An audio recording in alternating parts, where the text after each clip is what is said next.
नमस्कार, मैं कविता सिंह और आप देख रहे हैं डीएनएन इंडिया। अजमेर के नए कोर्ट परिसर के बाहर आज अधिवक्ताओं ने रास्ता जाम कर जोरदार विरोध प्रदर्शन किया। मामला तब गरमाया जब सुबह एक अधिवक्ता कोर्ट आते समय वाहन की चपेट में आकर घायल हो गए। उन्होंने तुरंत अस्पताल ले जाया गया। फिलहाल डॉक्टरों की जांच की रिपोर्ट का इंतजार है। इस दौरान अधिवक्ताओं ने रोड जाम कर कोर्ट परिसर के बाहर तुरंत स्पीड ब्रेकर लगाए जाने की मांग की, ताकि वकीलों और आमजन को सड़क पार करते समय होने वाली दुर्घटनाओं से बचाया जा सके। अजमेर के नए कोर्ट परिसर के बाहर आज अधिवक्ताओं ने रास्ता जाम कर जोरदार विरोध प्रदर्शन किया। मामला तब गरमाया जब सुबह एक अधिवक्ता कोर्ट आते समय वाहन की चपेट में आकर घायल हो गए। उन्हें तुरंत अस्पताल ले जाया गया। फिलहाल डॉक्टरों की जांच की रिपोर्ट का इंतजार है। इस दौरान अधिवक्ताओं ने रोड जाम कर कोर्ट परिसर के बाहर तुरंत स्पीड ब्रेकर बनाए जाने की मांग की है, ताकि वकीलों और आमजन को सड़क पार करते समय होने वाली दुर्घटनाओं से बचाया जा सके। पूर्व अध्यक्ष चंद्रभान सिंह राठौर ने प्रशासन पर नाराजगी जताते हुए कहा कि बार बार आवेदन देने के बावजूद यहां स्पीड ब्रेकर नहीं बनवाया गया, जबकि एसपी और कलेक्ट्रेट बंगले के बाहर सुरक्षा के नाम पर तुरंत स्पीड ब्रेकर लगा दिए गए। जहां जरूरत नहीं वहां दे दिए गए, जहां जरूरत नहीं वहां बैरिकेड्स लगा दिए गए और जहां जरूरत है वहां कोई सुनवाई नहीं की जा रही।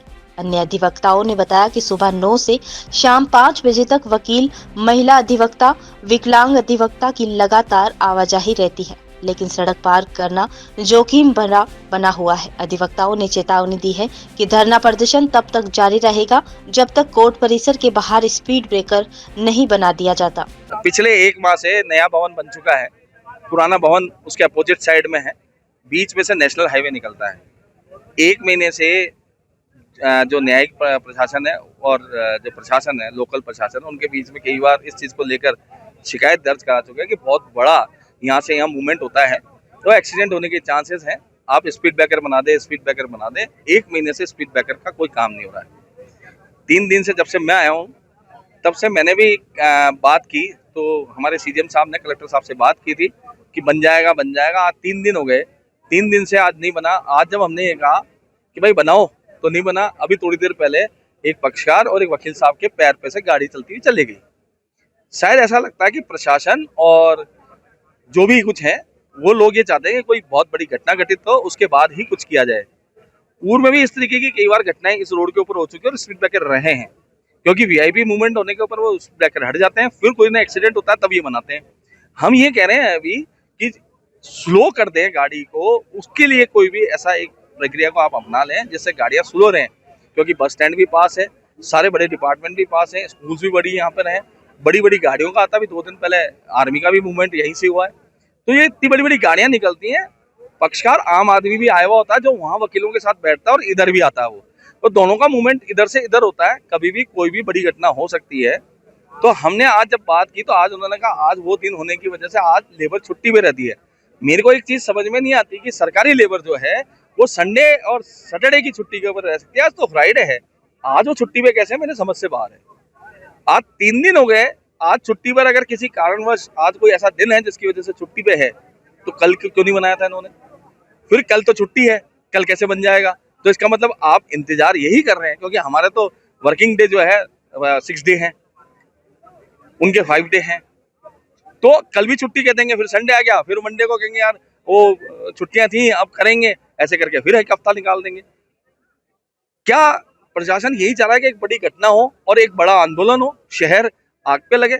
इसलिए मेरा प्रशासन से करमत निवेदन है, हाथ जोड़ के निवेदन है कि इस तरीके की घटना, बड़े एक्सीडेंट होने से पूर्व आप ये स्पीड ब्रेकर बना ले हैं जिससे कि ये घटना प्रमाणित नहीं हो। आप ही देख लीजिए, 1 घंटा पूरी आम जनता, आम वकील अपने काम से इस आंदोलन के लिए कि आम व्यक्ति परेशान नहीं हो, कोई घटना घटित नहीं हो, उसके लिए खड़ा है। पर प्रशासन का एक व्यक्ति आकर अभी तक ये पता करने की कोशिश नहीं करा ये इतना बड़ा जाम पूरे शहर में लग रहा है, ये क्यों लग रहा है? अधिवक्ताओं ने, अजमेर के अधिवक्ताओं ने नए कोर्ट कैंपस के सामने रास्ता रोका है। रास्ता रोकने का रीजन ये है कि स्पीड ब्रेकर प्रशासन बना नहीं रहा है। हमारे एक साथी अधिवक्ता के चोट आ गई, जो वह प्राथमिक उपचार के लिए भेजा है अभी, और एक्सरे होने के बाद पता चलेगा कि उसके कितनी गहरी चोट है। हम नियमित रूप से प्रशासन को कह रहे हैं कि यहाँ स्पीड ब्रेकर बना दीजिए, कोई बहुत बड़ी दुर्घटना हो सकती है। आप देखिए एएसपी और आईजी के बंगले के सामने जहां जरूरत नहीं है वहां बैरिकेड्स लगे हुए हैं और स्पीड ब्रेकर बने हुए हैं। जहां आवश्यकता है वहां नहीं लगाए जा रहे। आम जनता को किस जगह स्पीड कम करवाने की आवश्यकता है वहां प्रशासन का ध्यान नहीं है।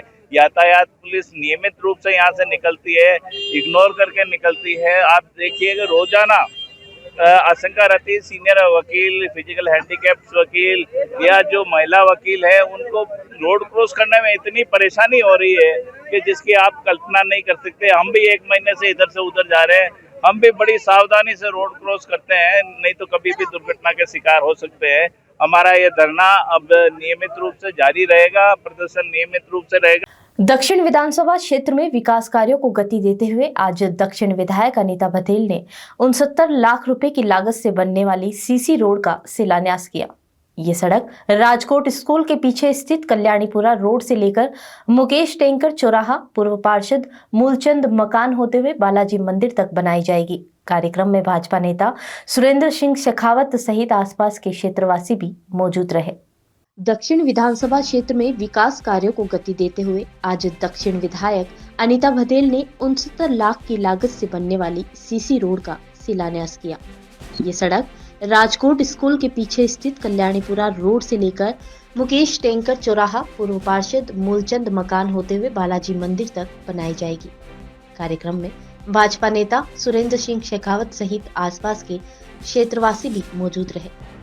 शेखावत ने कहा कि वार्ड 52 और 56 में 33 और 36 लाख की लागत से कई बार सड़कें बनाई जा चुकी हैं और ये कार्य विकास यात्रा की ओर से एक कड़ी है। उन्होंने दक्षिण विधायक अनीता बघेल के कार्यों की सराहना करते हुए कहा कि क्षेत्र में निरंतर हो रहे विकास कार्यों से आमजन को बड़ी राहत मिलेगी और आगे भी ऐसे कार्य जारी रखे जाएंगे। वहीं विधायक अनीता बघेल ने बताया कि सीसी रोड निर्माण का उद्देश्य क्षेत्रवासियों को सुगम आवाजाही उपलब्ध करवाना है। उन्होंने कहा कि सड़क तैयार होने के बाद लोगों को यातायात में आसानी होगी और पुरानी समस्या का स्थायी समाधान निकलेगा। वार्ड नंबर 52 और 56 की जो राजा खोटी के सामने वाला जो क्षेत्र है, अंदर की जो गलियां हैं, उनके निर्माण के लिए 69 लाख रुपए की राशि स्वीकृत की गई है और इन सड़कों के बनने के बाद में जो अंदर की गलियों में जो सड़कें खुदी हुई थी, जहां आने जाने में दिक्कत होती, लोगों को परेशानी होती थी, वो पूरी सीसी की बनकर के कंप्लीट तैयार होगी और मुझे लगता है कि ये निर्माण कार्य होने से जो लोगों को राहत मिलेगी, है ना, उससे लोग ज़्यादा अच्छे से अपना जीवन यापन कर पाएंगे। विधायक की अनुशंसा पर ये दोनों कार्य स्वीकृत हुए और इन दोनों कार्यों का शिलान्यास आज यहाँ किया गया है। नंबर 52 और 56 में 33 और 36 लाख की सीसी रोड का ये अनोखा काम होने नहीं जा रहा है।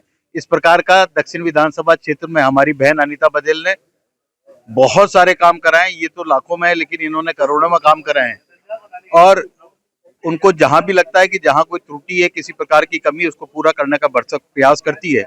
ऐसी विधायिका को मैं धन्यवाद देना चाहूंगा क्षेत्रवासियों की तरफ से, हम सब की तरफ से, कि जिस प्रकार से, जिस गति से वो कार्य कर रही है, उसी गति से वो काम करती रहे, जिससे कि दक्षिण क्षेत्र का अच्छा विकास हो और यहाँ के ये क्षेत्र जिस प्रकार से स्मार्ट सिटी का नाम दिया गया है, अजमेर दक्षिण भी स्मार्ट सिटी में नंबर 1 पाए, यही मैं कहना चाहूंगा। धन्यवाद। देश भर में कांग्रेस द्वारा चलाए जा रहे विरोध प्रदर्शनों के बीच एनएसयूआई के राष्ट्रीय अध्यक्ष वरुण चौधरी शुक्रवार को अजमेर पहुंचे, जहां उन्होंने ख्वाजा मोइनुद्दीन चिश्ती की दरगाह पर जियारत कर देश और जनता की खुशहाली की दुआ मांगी। जियारत के बाद वरुण चौधरी ने प्रेस वार्ता कर केंद्र सरकार और भाजपा पर जमकर निशाना साधा। उन्होंने कहा, नेशनल हेराल्ड मामले में सोनिया गांधी और राहुल गांधी पर लगाए गए सभी आरोप कोर्ट ने खारिज कर दिए, जिसके बाद साफ हो गया है कि भाजपा के द्वारा लगाया गया हर आरोप झूठे हैं और साजिश के तहत लगाए गए थे। देश भर में कांग्रेस द्वारा चलाए जा रहे विरोध प्रदर्शनों के बीच एनएसयूआई के राष्ट्रीय अध्यक्ष वरुण चौधरी शुक्रवार को अजमेर पहुंचे, जहां उन्होंने ख्वाजा मोइनुद्दीन चिश्ती की दरगाह पर जियारत कर देश और जनता की खुशहाली की दुआ मांगी। जियारत के बाद वरुण चौधरी ने प्रेस वार्ता कर केंद्र सरकार और भाजपा पर जमकर निशाना साधा। उन्होंने कहा कि नेशनल हेराल्ड मामले में सोनिया गांधी और राहुल गांधी पर लगाए गए सभी आरोप कोर्ट ने खारिज कर दिए हैं, जिससे साफ हो गया है कि भाजपा के द्वारा लगाए गए हर आरोप झूठे थे और साजिश के तहत लगाए गए थे। वरुण चौधरी ने कहा कि अजमेर और पूरे राजस्थान के युवाओं को ये समझना होगा कि बार बार कांग्रेस नेताओं पर झूठे मुकदमे कर बदनाम करने का प्रयास किया जा रहा है, लेकिन ये षड्यंत्र अब अधिक दिनों तक नहीं चलेगा। उन्होंने बताया कि इस मुद्दे पर एनएसयूआई देश भर में अग्रिम भूमिका निभाते हुए लगातार प्रदर्शन कर रही है और आने वाले दिनों में यूनिवर्सिटीज जाकर भाजपा की झूठे और राजनीतिक साजिश का पर्दाफाश किया जाएगा। मनरेगा पर बयान देते हुए चौधरी ने केंद्र सरकार पर हमला बोला और कहा कि संसद में मनरेगा स्कीम को खत्म करने की कोशिश साफ दर्शाती है कि भाजपा सरकार गरीबों की विरोधी है। और अंत में उन्होंने कांग्रेस कार्यकर्ता किसी भी साजिश को अब बर्दाश्त नहीं करेंगे, ये बात कही और हर स्तर पर संघर्ष जारी रखने की बात कही। जिस तरीके से नेशनल हेराल्ड अखबार को बदनाम करने की साजिश कई सालों से, जब से बीजेपी सरकार में आई है, चल रही थी, और हम दर्द समझ सकते हैं बीजेपी का कि वही अखबार है नेशनल हेराल्ड जो देश की आज़ादी की लड़ाई में जिस अखबार का योगदान रहा, जब तमाम अंग्रेजी अखबार देश में जो अंग्रेजी हुकूमत थी उसका साथ दे रहे थे, जब नेहरू जी ने यह अखबार शुरू कर इस अखबार में अंग्रेजों की हकीकत साझा करने का काम करा, उस अखबार को बदनाम करने की साजिश राहुल गांधी जी, सोनिया गांधी जी और कांग्रेस पार्टी के तमाम वो नेता जो इस अखबार से जुड़े हुए थे उनको बदनाम करने की साजिश सालों साल चल रहे थे। अब कोर्ट का वर्डिक्ट आने के बाद ये सिद्ध हो गया कि नेशनल हेराल्ड का जो मुकदमा चलाया था वो झूठा मुकदमा था, तमाम कोई प्रूफ नहीं मिले। ईडी के जो अफसर थे उन्हें बार बार कांग्रेस पार्टी के नेताओं को परेशान करा, घंटों घंटों इसमें पूछताछ करी, लेकिन सच्चाई ये थी कुछ नहीं निकला। और ये एक प्रसिद्ध अखबार है और बीजेपी का दर्द हम समझ सकते हैं कि तमाम जो ऐसे मीडिया टूल हैं, जो तमाम ऐसे अखबार हैं जो सरकारों को लगाम में भी रखते हैं और जो असल मुद्दे हैं देश के उनको उठाने का काम भी करते हैं, उनसे दर्द इनका बिल्कुल लाजमी है। लेकिन देश के नाम में सच निकला। अजमेर के छात्र नौजवानों को, अजमेर के लोगों को, पूरे राजस्थान के लोगों को ये सच पता लगना चाहिए कि बीजेपी बार बार झूठा मुकदमा कर हमारे नेताओं को बदनाम करने की साजिश करती है। हम ये नहीं सहेंगे। इसका उजागर इस वर्डिक्ट कोर्ट के वर्डिक्ट आने के बाद हो गया है। देश और रहेगी पूरे देश प्रदेश में एनएसयूआई की पहले भी अग्रिम भूमिका थी इस मुद्दे पर। हमने तमाम जगह जिलों लेवल तक प्रदर्शन करे। आगे हम एक पर्चा निकाल कर भी यूनिवर्सिटी कॉलेज में जाकर बेनकाब करेंगे किस तरीके से बीजेपी सोशल मीडिया का और तमाम टूल्स का इस्तेमाल कर हमारे नेताओं को बदनाम करने की साजिश करती है और उन तमाम इंस्टीट्यूट्स को बदनाम करती है जिनका इस देश के युवा छात्रों के मुद्दों की आवाज उठाने का काम करते हैं और उन इंस्टीट्यूट्स को बदनाम करने का। देखिए, शिक्षा रोजगार को लेकर आप देख सकते हैं जो देश में हालत है। वो कल रात को जो गांधी जी की हत्या करने का, गांधी जी के विचारों की हत्या करने का काम दोबारा बीजेपी, एनडीए ने और आरएसएस के लोगों ने करने का काम करा। संसद का कल सत्र आप लोगों ने देखा होगा किस तरीके से मनरेगा जैसी स्कीम, इस मनरेगा स्कीम से लाखों करोड़ों गरीबों को फायदा होता था, मजदूरों को फायदा होता था, उस स्कीम को खत्म कर दिया गया। ये सरकार गरीबों के विरोध की है, ये सरकार बहुजन विरोधी है। साथ सिद्ध होता है कल के इंसिडेंट के बाद। तो एनएसयूआई बार बार सरकार को बताती रहेगी कि छात्रों के, युवाओं के मुद्दे अग्रिम रखती रहेगी। सरकार को बार बार लाएंगे कि आप मुद्दों की बात करें, देश को गुमराह ना करें ऐसे तमाम मुकदमे चलाकर। तो मनरेगा और तमाम जो अरावली जैसे मुद्दे चल रहे हैं, आप लोग समझ सकते हैं सरकार किस तरीके से बेलगाम हो गई है और हिटलरशाही पूरे देश में लागू कर दी है। बेरोजगारी कम हुई? देखिए, बेरोजगार दर आप देखेंगे कम तो छोड़िए, यहाँ के मुख्यमंत्री का तो मुझे शर्म भी आती है जब उनका बयान बार बार देखता हूँ। ऐसे बेतुके बयान देते हैं राजस्थान के मुख्यमंत्री कि शर्म आ जाए। अगर कोई नौजवान, कोई छात्र, कोई इंसान बैठ के वो मुख्यमंत्री जी के बयान देख रहा हूँ तो मुझे लगता है बेरोजगारी की बात और तमाम चीज़ों की बात, जिस तरीके से जब पेपर लीक के तमाम जो सर्विसेज के एग्जाम जब यहाँ पे राजस्थान के अंदर होते हैं, किस तरीके से लाठी चलाने का काम यहाँ की पुलिस और यहाँ की सरकार करती है, तो समझ आ जाता है कि सरकार बेरोजगारी पर बात नहीं करना चाहती। वो बेरोजगारी शब्द से भी सरकार भागती है। राजस्थान में ऐसे मुझे उस मुद्दे का मैंने भी अखबार के माध्यम से ही पढ़ा। मैं मानता हूँ भ्रष्टाचार जैसे मुद्दों पर सरकार को भी और लोगों को भी सख्ती से पेश आना चाहिए। हमेशा कांग्रेस पार्टी करप्शन जैसे मुद्दों पर जनता के साथ। यहाँ रुकते हैं एक छोटे से ब्रेक के लिए। कैंसर बीमारी ही ऐसी है, चिंता तो होगी ना। लेकिन अब अपनी चिंता को बदलो विश्वास में, क्योंकि आदिनाथ कैंसर मेडिसिटी में है रेडियोथेरेपी, कीमोथेरेपी और कैंसर सर्जरी के उपचार के साथ आधुनिक सुविधाएं भी। विजिट करें आदिनाथ कैंसर मेडिसिटी एट चाची आवास अजमेर।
पेंशनर समाज जिला शाखा अजमेर द्वारा आगामी 21 दिसंबर को वार्षिक उत्सव का भव्य आयोजन किया जाएगा। इस कार्यक्रम में 80 वर्ष से अधिक आयु के 106 वरिष्ठ पेंशनरों को सम्मानित किया जाएगा। समाज में उल्लेखनीय कार्य करने वाले 20 सक्रिय कार्यकर्ताओं और भामाशाहों को भी मंच पर सम्मान से नवाजा जाएगा। पेंशनर समाज जिला शाखा अजमेर द्वारा आगामी 21 दिसंबर को वार्षिक उत्सव का भव्य आयोजन किया जाएगा। इस कार्यक्रम में 80 वर्ष से अधिक आयु के 106 वरिष्ठ पेंशनरों को सम्मानित किया जाएगा। समाज में उल्लेखनीय कार्य करने वाले 20 सक्रिय कार्यकर्ताओं और भामाशाहों को भी मंच पर सम्मान से नवाजा जाएगा। आयोजन के दौरान मुख्य अतिथि, उप शाखाओं के अध्यक्ष और जिला अध्यक्ष को भी विशेष रूप से सम्मानित किया जाएगा। कार्यक्रम को लेकर उत्साह ऐसा है कि इस समारोह में 1000 से अधिक पेंशनरों के शामिल होने की संभावना जताई गई है। जिला शाखा अधिकारियों ने उर्स मेले की भीड़ को देखते हुए अपील की है कि सभी पेंशनर्स अपने वाहनों को निर्धारित स्थान पर ही पार्क करें ताकि व्यवस्थाएं सुचारू रूप से बनी रहे और किसी भी तरह की अव्यवस्था न हो। ये वार्षिक उत्सव पेंशनर समाज की एकता, सम्मान और सेवा भावना को दर्शाने वाला प्रमुख कार्यक्रम माना जा रहा है। पेंशनर समाज जिला शाखा अजमेर के द्वारा DS नकरा साहब की याद में अपना वार्षिक उत्सव 21 दिसंबर 2025 को जनकपुरी के अंदर आयोजित किया जाएगा, जिसमें 80 वर्षीय 106 वरिष्ठ पेंशनरों का, 20 सर्वश्रेष्ठ कार्यकर्ताओं का, भामाशाहों का, समाज के अंदर उल्लेखनीय कार्य करने वालों का सम्मान किया जाएगा। और इसके अंतर्गत जो भी हमारे विशिष्ट अतिथि, मुख्य अतिथि और विभिन्न उप शाखाओं के अध्यक्ष और जिला अध्यक्ष पधारेंगे, उनका भी सम्मान किया जाएगा। पत्रकार बंधु जो कि हमारे लिए बहुत सहयोग करते हैं, उनके भी सम्मान की पूरी व्यवस्था की गई है। और इस सम्मेलन के अंदर 1000 से अधिक पेंशनरों के द्वारा भाग लेने की संभावना है।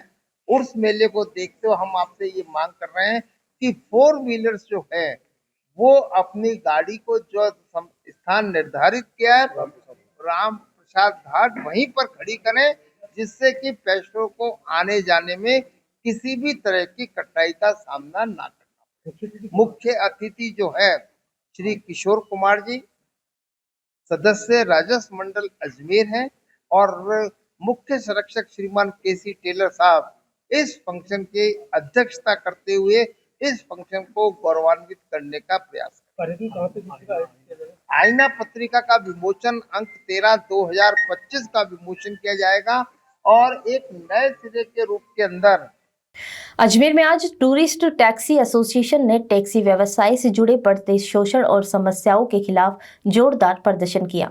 हजारीबाग से लेकर जिला कलेक्ट्रेट तक बड़ी संख्या में टैक्सी चालकों ने रैली निकाली और प्रदेश सरकार के खिलाफ नाराजगी जताई। कलेक्ट्रेट पहुंचकर एसोसिएशन ने जिला कलेक्टर को मुख्यमंत्री के नाम ज्ञापन सौंपा। अजमेर में आज टूरिस्ट टैक्सी एसोसिएशन टैक्सी व्यवसाय से जुड़े बढ़ते शोषण और समस्याओं के खिलाफ जोरदार प्रदर्शन किया गया। हजारीबाग से लेकर जिला कलेक्ट्रेट तक बड़ी संख्या में टैक्सी चालकों ने रैली निकाली और प्रदेश सरकार के खिलाफ नाराजगी जताते हुए कलेक्ट्रेट पहुंचकर एसोसिएशन ने जिला कलेक्टर को मुख्यमंत्री के नाम ज्ञापन सौंपा। कलेक्ट्रेट पहुंचकर एसोसिएशन द्वारा कहा गया कि टैक्सी चालकों ने आरोप लगाया है कि बिना उचित कारण 5000 रुपए तक ई चालान और रोड सेफ्टी के नाम पर अतिरिक्त चालान काटे जा रहे हैं, जबकि सड़क सुरक्षा की कोई व्यवस्था जमीन पर दिखाई नहीं देती। चालकों ने कहा कि लगातार हो रहे इस शोषण से वे परेशान हैं और आर्थिक रूप से टूट चुके हैं। उनका स्पष्ट कहना है कि अगर ई चालान बंद नहीं किया गया तो आने वाले दिनों में पूरे राजस्थान में चक्का जाम किया जाएगा।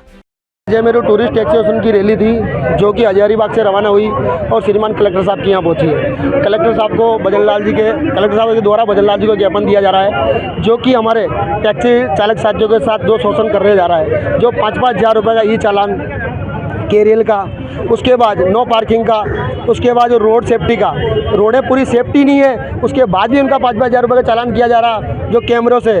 तो मेरा भजनलाल जी सरकार से निवेदन है कि ये चालान बंद करें और केरियल का चालान बंद करें। यदि आने वाले दिनों में हम ड्राइवर रोड पे उतरेंगे, यदि भजनलाल सरकार केरियल का कानून का वापस नहीं लिया तो हम राजस्थान में पूरे चक्का जाम करेंगे और भजनलाल सरकार को दिखा देंगे कि ड्राइवरों में क्या ताकत है। आज ड्राइवर जो काम करते हैं वो सब भजनलाल जी को भी लेके आती है, तो ड्राइवर लेके आता है। तो मेरा भजनलाल जी से निवेदन है इस कानून को वापस ले, यही मेरा भजनलाल जी। खबरों के सफर में अभी सिर्फ इतना ही। फिर हाजिर होंगे खबरों के नए सफर के साथ। तब तक मुझे दीजिए इजाजत। नमस्कार।